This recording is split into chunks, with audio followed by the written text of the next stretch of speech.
வணக்கம் நண்பர்களே, welcome to ஹெல்த்அப் channel.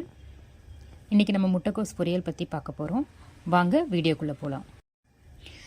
ஜென்ரலாக முட்டைக்கோஸ் பொரியல்னால் யாருமே சாப்பிட மாட்டாங்க. ஆனால் நம்ம இப்போ செய்ய போகிற மெத்தடில் குழந்தைங்க முதல் பெரியவங்க எல்லாருமே விரும்பி சாப்பிடுவாங்க. எப்படி செய்கிறதுன்னு பார்க்கலாம்.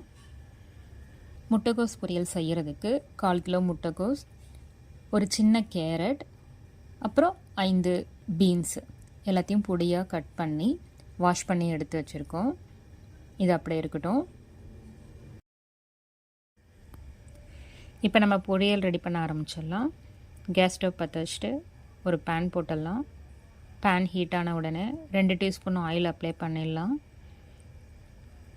ஆயில் ஹீட்டான உடனே கடுகு உளுத்தம் பருப்பு போட்டுடலாம். கடுகு உளுத்தம் பருப்பு பொரிஞ்ச உடனே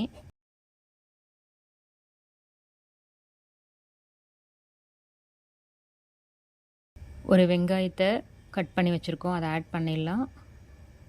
கூடவே 2 பச்சை மிளகா, கொஞ்சோண்டு கருவேப்பிலை போட்டு நல்லா வதக்கிக்கலாம்.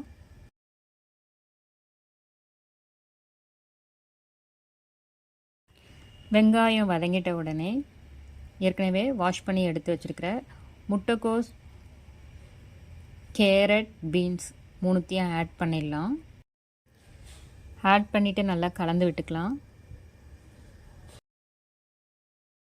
தேவையான அளவுக்கு உப்பு சேர்த்து நல்லா கலந்து விட்டுக்கலாம்.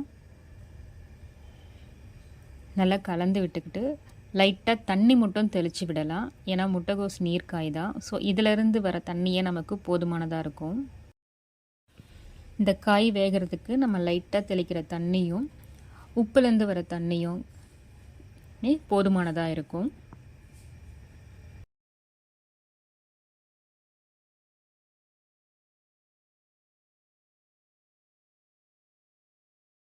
ஒரு 5 நிமிஷம் காயெல்லாம் நல்லா வெந்துடுச்சு. இப்போ இந்த ஸ்டேஜில் நம்ம ஏற்கனவே வேக வச்சு எடுத்து வச்சுருக்கிற பருப்பும் தேங்காய் திருகினதும் போட்டு நல்லா கலந்து விட்டுக்கலாம். அவ்வளோதாங்க, முட்டைக்கோஸ் பொரியல் ரெடி ஆகிடுச்சு. இது எந்த சாம்பாருக்கு, ரசத்துக்கு எது கொண்டாலும் நல்லாயிருக்கும். காரக்குழம்புக்கு ரொம்பவே நல்லாயிருக்கும். உங்களுக்கு இந்த பதிவு பிடிச்சிருந்தா லைக் பண்ணுங்கள். மற்றவங்களுக்கு சொல்லணும்னு நினச்சிங்கன்னா ஷேர் பண்ணுங்கள். கண்டினியூஸாக இதை மாதிரி நல்ல விஷயங்களை பார்க்கணுன்னு நினச்சிங்கன்னா சப்ஸ்கிரைப் பண்ணுங்கள். மீண்டும் ஒரு நல்ல பதிவில் சந்திப்போம். நன்றி.